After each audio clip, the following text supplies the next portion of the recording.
Hey everyone, Wolf Lord Rho here. Today we're talking the vengeance of the Emperor. Have we seen a hint of his possible orders to Guilliman? General spoiler warning to begin, as today we will be referencing events from across the Warhammer 40k universe. As always, I really recommend you read the stories for yourself first without spoilers, as that's the best way to enjoy the lore for yourself. But with that said, let's just jump straight in. You know, for all the notion of the Emperor's dream died within the heresy, you can't deny the guy just refuses to give in. I think one of the things that I love most about the Emperor, and one of the greatest aspects of his story, is that you could argue his greatest fight only began in the aftermath of the whole heresy, when he willingly ascended the Golden Throne.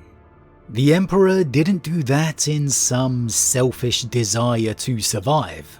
He did it because he knew mankind still needed him.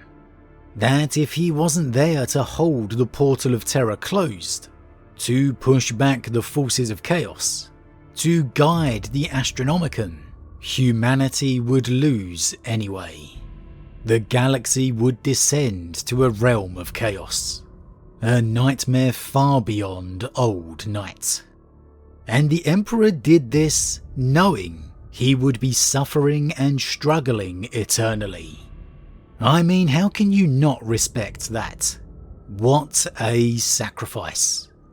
And we know he knew that he'd become a ravaged corpse upon the throne, battling and suffering for 10,000 years. 10,000 years! Because he showed his vision of this future within the Siege of Terror novel Fury of Magnus, to the perpetual named Olivia. The Emperor showed her everything in the space of a moment. Olivia threw her head back and screamed, endlessly, like the withered corpse she saw locked within the Golden Throne. So the Emperor not only knew full well what his possible future held, but he actually was actively trying to get there. Not originally, obviously, but from the depths of the heresy. Again, knowing full well he was that screaming corpse. And the reason he gave this sacrifice, fought and suffered so eternally, was because even in this grim dark future, there was hope. As terrible and misguided as the Imperium would become, there was still hope within it. The hope of the ordinary people, and a time when the long-lost heroes would return, his Primarchs. Within this vision, the great fight back against the forces of chaos would begin anew. And though the result was unknown, the mere promise of humanity's fight back was enough to convince Olivia to give her own life to help the Emperor achieve it. And of course, now we know that time is arriving. It has arrived. Roboute Guilliman returned to the galaxy and has led his Indomitus crusade across half the galaxy. And now as he begins his second step, Lion L. Johnson has now returned, awaiting his reunion with Guilliman and the main Imperium. We also know the Emperor has actively begun to act across the galaxy too, having aided Guilliman several times throughout the Indomitus crusade, even ultimately burning the Garden of Nurgle. Another clear sign that now is the time the Emperor has long awaited. And so, considering that, one of the current biggest mysteries is just what does the Emperor want? What are his specific aims? His intentions? In the deep conversation Trajan Valoris witnessed Guilliman having with his father, what were the Emperor's instructions? What did he say to Guilliman truly? And well, I actually think the answer also lies all the way back within the heresy, within the Fury of Magnus.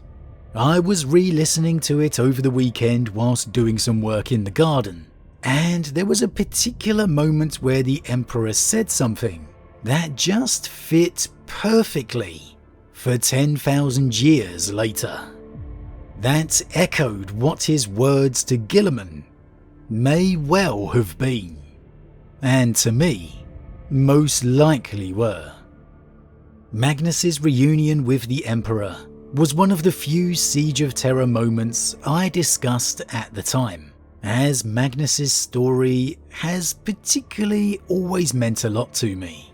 But as Magnus stood atop the Golden Throne, before his father and brother Vulcan, with the Emperor revealing he'd orchestrated the whole thing to get Magnus there, so they could talk, so the Emperor could offer him his forgiveness, ask him to rejoin him by his side, we got the passage, "His father's eyes still burned gold, his last question still hanging between them." How, asked Magnus, how could such a future come to pass? It is a simple thing, said the Emperor, and Magnus saw the tremors of strain at his brow, a measure of how much psychic effort it was taking him to communicate so directly. Swear your oath of fealty to me once again. Take your rightful place at my side, and our combined powers will drive the betrayers from Terra. We will destroy them and usher in a new era of crusade. I thought you always hated that word. I did, admitted his father, but that was then. Our first endeavour was carried forward on hope, a venture to reforge a galactic culture that old knights put asunder, to locate and rebuild our lost sons and daughters. This will be a war of vengeance and cleansing, a scouring of worlds and a ruthless doom to all our enemies. And for me, that is the Emperor's desire now. What does Guilliman do immediately after his reunion within the throne room? Organise the Indomitus Crusade. He doesn't just unleash the Primaris across the galaxy, reinforce and strengthen all the chapters out there, forge a new founding and bolster the chapters' numbers, simply casting new chapters out into the stars. No, he unleashes a new crusade. A new era of crusade. Quite possibly the Emperor's crusade. Is it any wonder the Emperor has now begun to act across the galaxy, been smoothing the warp to speed the Indomitus Crusade's path, been sighted like never before, now that there's a crusade that so mirrors his desire before? And as the Emperor said then, the Great Crusade was to forge the Imperium, to unite the sons and daughters of humanity. But this one is vengeance. This will be a war of vengeance and cleansing, a scouring of worlds and a ruthless doom to all our enemies. Guilliman may want to raise up the Imperium, enlighten the people that survive, but tell me that doesn't sound exactly like the Indomitus Crusade's objective. The vengeance of the Imperium. Fighting back and scouring chaos one world at a time. An unrelenting punishment and doom to anything before the Crusade's path. That is exactly what the Indomitus Crusade is. No, the Emperor doesn't have Magnus by his side, as was his desire during the Siege of Terra. But the siege was won. The enemies have been scoured from Terra. Now, 10,000 years later, there was no better Primarch to return first to this Imperium than Roboute Guilliman, the Primarch best suited to marshalling and organising a galactic crusade. The Primarch who best could comprehend everything required. And just who should return next? Lion L. Johnson, the Primarch who needed no glory, no reward, who would face down any foe, and who gladly fought the campaigns amid the darkness. Back just in time for the reconquest of Imperium Nihilus, the stronghold of chaos. The Primarch who, quite possibly, was the only one informed of chaos, who could resist them from the start. To me, it all speaks to the Emperor's plan, the pieces of the puzzle fitting perfectly.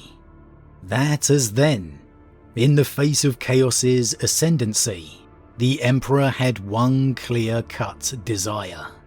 Objective for victory. One aimed and designed specifically for pushing back and obliterating the ruinous powers. Now yes, you could argue the Scouring was a crusade. That was the Emperor's crusade of vengeance against chaos. And yes, there is merit to that point. However, as we've already discussed, the Emperor was already looking towards this point 10,000 years in the future. This time when the Imperium could fight back with the returned Primarchs. A time when it appears he could be a part of that fight. The Scouring was a fight back, one fired by vengeance no doubt, but it was also one the Emperor clearly knew would not bring the ultimate victory they needed. So, while it's long felt the Emperor surely had a hand in Guilliman's resultant Indomitus crusade, could it just be that far from just influencing or simply helping Guilliman along the way, he actually ordered it directly, giving Guilliman one clear message, the same as his desire 10,000 years ago. A crusade of vengeance to scour chaos. The Emperor taking the gloves off. It absolutely fits for me. So yes, the Emperor willingly ascended the throne, gave that sacrifice for his people, but it's also incredibly likely he didn't just do so because he saw a time of fight back, a hope 10,000 years in the future. He did so because he saw when he could launch his fight back, his crusade of vengeance. But as always everyone, what do you think? Does Guilliman's Indomitus crusade in the current 40k setting match perfectly with the Emperor's desire for a crusade of vengeance? Could that well have been the instructions he gave Guilliman within the throne room? And could the Emperor have been biding his time for the past 10,000 years, specifically for this moment? A time he could truly take the gloves off and begin to fight back against chaos. Are all the actions we have seen thus far all a part of this desired campaign? And does the return of Lion L. Johnson match into that perfectly? Could that be the reason why we have seen the influence of the Emperor within the Forest of Caliban too? And is it all a sign that we are only just beginning to see the Emperor act? As always everyone, leave your thoughts in the comments below. Huge thank you to all my subscribers, your support truly means a lot to me, it really does. If you're new, please consider subscribing to help the channel grow. And if you enjoyed this particular vid, then why not drop a like on it too. But with that said, I am off, and I'll see you all again real soon.